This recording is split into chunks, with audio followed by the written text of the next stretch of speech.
السلام علیکم ملګرو سریلانکا په نن میچ ګټلو باندې او په ډېر ښه رنر سره ګټلو باندې پاکستان او افغانستان ته پوینټس ټیبل کې مشکلات پیدا شو د سریلانکا او د انګلند د میچ سکور کارډ هم شریک کوم دغه پوینټس ټیبل هم شریک کوم چې پاکستان او افغانستان ته ولې مشکلات پیدا شو پاکستان او افغانستان ته لږ نه ډېر مشکلات پیدا شو سبا د پاکستان او د ساوث افریقا میچ د پاکستان لپاره دغه میچ څومره اهم دی چې پاکستان دغه میچ وګټي مکمل معلومات په دغه ویډیو کې در کوم ویډیو خپل وګورئ او د نور ملګرو سره ضرور شریک کړئ راځو ملګرو هر څه مخ د انګلند او د سریلانکا میچ طرف ته انګلند په 2023 ورلد کپ کې دومره بیکاره لوبه وکړه د دې انګلند ټیم چې زمبابوې ټیم راوته وي دغه ورلد کپ ته یا ویسټ انډیز ټیم راوته وي نو هغې به ترې ډېره ښه لوبه کولې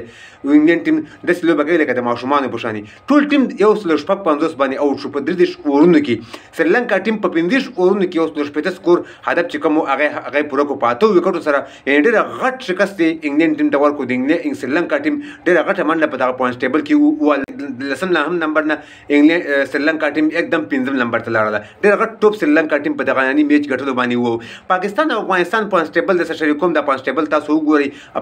پاکستان د پنځم نمبر نه شپږم نمبر ته شو افغانستان د شپږم نمبر نه اووم نمبر ته شو په ننني میچ باندې سریلانکا ډېر غټ مارجن سره دغه میچ وګټو په 15 اورونو سریلانکا ته پاتې شو په 8 وکټو باندې دغه میچ وګټو په 30 اورونو کې انګلند ټول ټیم اوټ کړو سبا د پاکستان او د افریقې میچ ډېر اهم دی د پاکستان دپاره دغه میچ ځکه چې افریقې ټیم ته که موږ وګورو 5 میچونه یې کړي 4 میچونه یې ګټلي دي واحد یو میچ یې بللی دی 8 پوینټونه دي پاکستان ټیم ته که موږ وګورو 5 میچونه یې کړي دي 2 میچونه یې ګټلي دي 3 میچونه یې بللی دي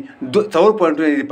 پاکستان ټیم ډېر مشکلاتو سره مخ شي که سبا نه پاکستان ټیم له اوس اگر مگر والا قصه پاکستان ټیم به ټول میچونه ګټي او په ښه رنر سره به ګټي نو هغه بیا مخکې سیم فاینل ته کوالیفای کوي که نه یو میچ هم بلي پاکستان ټیم ته ډېر زیات مشکلات پیدا کېږي پاکستان او افغانستان ته په ننني میچ ته چې سریلانکا په ښه مارجن سره وګټو نور هم پاکستان او افغانستان ته په دغه پوینټس ټیبل کې مشکلات پیدا شو سباني میچ دپاره چې پاکستان ټیم امام الحق کېنوي او د هغه په ځای باندې فخر زمان واخلي یا حارث رؤف واخلي نو دا به زه یم چې فخر زمان واخلي نو یو حسین لوبغاړی دی او ده ته وایي چېرې ته کولاو لوبه وکړه کم از کم ساوث افریقا ټیم که دغه موږ په دغه ورلد کپ کې وګورو 400 او 350 سکور پورې هدف چیس کولی شي پاکستان ټیم د سبا په کار چېرې 300 نه کم از کم چې 300 نه برابر هدف ساوث افریقا ټیم ته ورکړي نو ساوث افریقا ټیم نه به پاکستان ټیم ځان خلاص کېږي په ساوث افریقا ټیم ته که موږ وګورو ډېر غټ هدف ورکوي نو دغه د نن میچ سکور کارډ د پاکستان او د ساوث افریقا ترمنځ میچ چې کوم دی او د تازه پوینټس ټیبل مې تاسو سره شریک کړو د ویډیو کتلو ډېره مننه ویډیو نور ملګرو سره ضرور شریک کړئ زموږ دغه پیج هم سره فالو کړئ او ټیک ټاک اکاونټ یوټیوب چینل سره ضرور سبسکرایب کړئ د نور کرکټ تازه معلوماتو لپاره نور ښه وخت ولرئ د الله په امان